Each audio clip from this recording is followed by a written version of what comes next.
However, and whenever it ends, the war in Ukraine will go down in history as a watershed moment for the drone as a weapon of war. And as President Trump puts pressure on Putin to agree to a ceasefire deal by Friday, an elite drone team in Ukraine isn't waiting around to hear his decision. They're working day and night in workshops on the front lines to build cheap, fast, and deadly drones. The technology allows smaller militaries like Ukraine's to compete with behemoths like Russia, the very essence of asymmetric warfare. NewsNation's Robert Sherman got an exclusive inside look at this team and joins us live from Kyiv in Ukraine. Robert, you spoke with one soldier who said he actually doesn't think the United States is ready for this kind of innovative warfare. That's absolutely right, Elizabeth. The Ukrainians telling us that this new era of warfare is already here. It's advancing rapidly and leaving the West behind.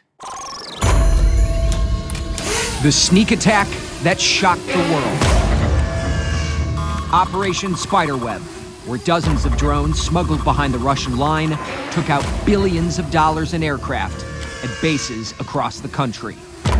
The wake-up call that signaled to the whole world the new era of warfare has arrived. And new technology brings new targets.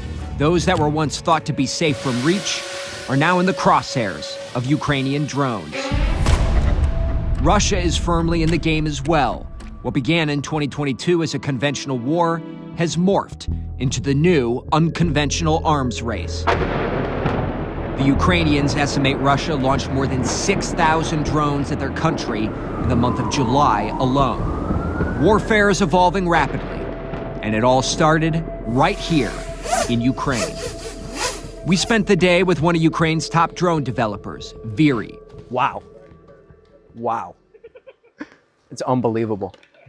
Two brothers who weren't even in the drone game when the war broke out have ended up reshaping the battlefield forever. It would be near impossible to fight a huge military machine like Russia, but with drones, it becomes much easier. Their drones are cheap, from less than $300 to upwards of $1,000. Depending on the model, 80 to 100% of the parts are made in Ukraine. Quick delivery to the front lines at a rock-bottom price. If you're talking pure dollars and cents, for $100 million, you could get one fighter jet or, quite literally, hundreds of thousands of these. But it's what they can carry that counts.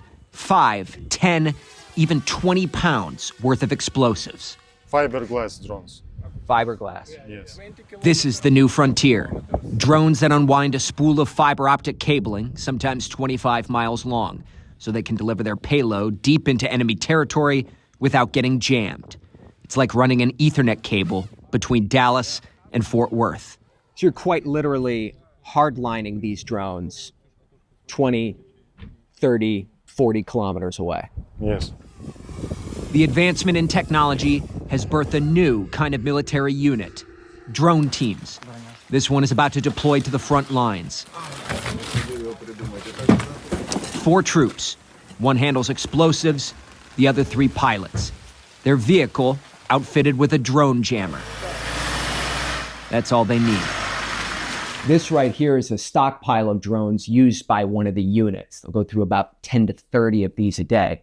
When they run out, they'll get a delivery to the front lines by a drone.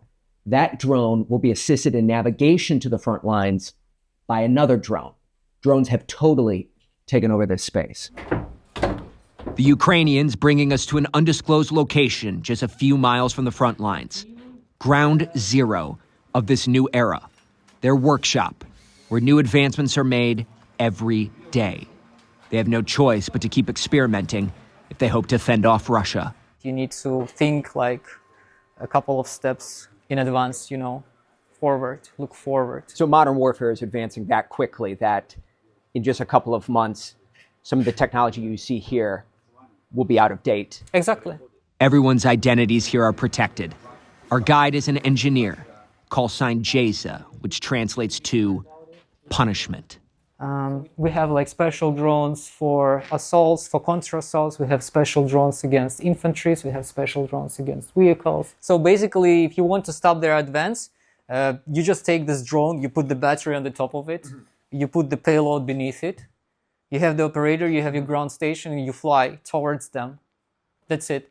As the Russian military slowly advances towards the Ukrainians' position, outmanned, outgunned, and outspent, this unconventional warfare has so far held the line.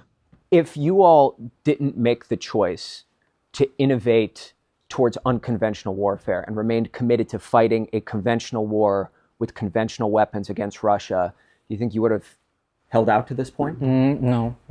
It's impossible. You can compare it from money perspective and from people perspective. And both of perspective we lose, right? That's why you need to find like smart ways to stop them. This is original footage from Jay's team. He says 1 out of every 4 drones typically scores a direct hit. It's common for $1,000 worth of drones to take out tens of millions worth of equipment. That's why Jay's says, despite their big defense budgets, countries like Russia, China, and even the U.S. would be vulnerable targets. I think America still is not prepared to this. So you're at the ground level of this new innovative warfare. Yeah. You're saying the United States is not prepared for the new era of warfare that's already here. Yeah, exactly. No, it's not prepared. And still doesn't see like that it can be a problem. Thank you for watching. Subscribe below and download our NewsNation app right now on your phone, and you will get fact-based, unbiased news for all Americans.